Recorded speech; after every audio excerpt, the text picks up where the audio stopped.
Ngayon, pupuntahan naman natin ang pusang inabado na. Oops, ito yung kanyang kaibigan.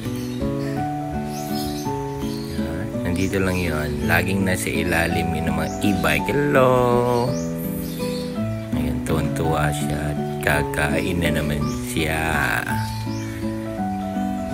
Kawawa, iniwan ng may-ari. Pero mas busog pa siya ngayon. Ito lang kanyang bahay. Siya na lang mag-isa dyan. Kaso lang, sa terrace lang siya. Oy, bigyan natin yung kaibigan mo. Black and white. Si tuxedo coat. Kain ka lang dyan. Kain lang ng kain. Sige. Si tuxedo coat naman. Ang bait yan, oh. Waiting lang, oh. Kain. Kain ng kain. Bye-bye.